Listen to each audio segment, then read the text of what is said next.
Guys, ഞാൻ മീഷോയിൽ നിന്ന് വാങ്ങിയ ഈ ഒരു ഇൻഡോർ പോട്ട് ഇത് ശരിക്കും ബർത്താണോ? Let's find out. ഈ ഒരു ഇൻഡോർ പോട്ട് മീഷോയിൽ കണ്ടപ്പോൾ അത്യാവശ്യം നല്ലതായിട്ട് തന്നെ തോന്നി. മെറ്റീരിയൽ വരുന്നത് ഒരു പ്ലാസ്റ്റിക് മെറ്റീരിയലാണ്. ഇതിൻ്റെ പ്രൈസ് എത്രയാണെന്ന് നിങ്ങളിപ്പോൾ ഒന്ന് ഗസ് ഈ വീഡിയോയുടെ ലാസ്റ്റ് പറയുന്നതായിരിക്കും. അപ്പോൾ ഇത് കണ്ടിട്ട് എത്ര നിങ്ങൾക്ക് തോന്നുന്നത് എന്നൊന്ന് ഗസ് ചെയ്ത് വയ്ക്കുക. സോ ഇതിൻ്റെ ബിൽ ക്വാളിറ്റി അത്യാവശ്യം കുഴപ്പമില്ലാത്ത ഒരു ബിൽ ക്വാളിറ്റിയാണ്. പിന്നെ ഡിസൈൻ, കളേഴ്സ് അത്ര നല്ല കളേഴ്സായിട്ട് തോന്നുന്നില്ല. ഇത് ഇമേജസ് കണ്ടപ്പോൾ അത്യാവശ്യം നല്ല കളേഴ്സ് ആയിരുന്നു, പക്ഷേ കിട്ടിയ കളേഴ്സ് അത്ര നല്ല കളേഴ്സായിട്ട് തോന്നുന്നില്ല. ഏതായാലും നമുക്കിതിലൊരു ചെടി പ്ലാന്റ് ചെയ്ത് നോക്കാം എങ്ങനെയുണ്ടാവുന്നത്. ഞാനെടുക്കുന്നത് ഈ ഒരു മണി പ്ലാന്റാണ്.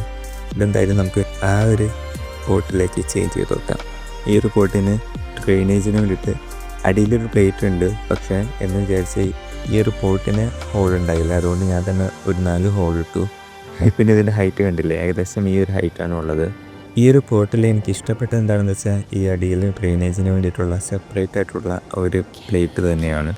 ഞാനത് 5.154 രൂപയ്ക്കാണ് വാങ്ങിയിരുന്നത്. അന്ന് പ്രൈസ് ഉണ്ടായിരുന്നു 181, 27 രൂപ ഡിസ്കൗണ്ട് കിട്ടി 154 ഞാനത് വാങ്ങി. 154 രൂപയ്ക്ക് 5 പോട്ട് കിട്ടുകയാണെങ്കിൽ ഒരെണ്ണത്തിന് ഏകദേശം ഒരു 30 രൂപയാണ്. അങ്ങനെ നോക്കുകയാണെങ്കിൽ 30 രൂപയ്ക്ക് ഈ ഒരു ഇൻഡോർ പ്ലാന്റ് പോട്ട് അത്യാവശ്യം വെർത്തായിട്ട് തന്നെയാണ് എനിക്ക് തോന്നണേ. എന്താണ് നിങ്ങളുടെ അഭിപ്രായം? നിങ്ങളാണെങ്കിൽ ഈ ഒരു പോട്ട് വാങ്ങുമോ? Comment your opinion.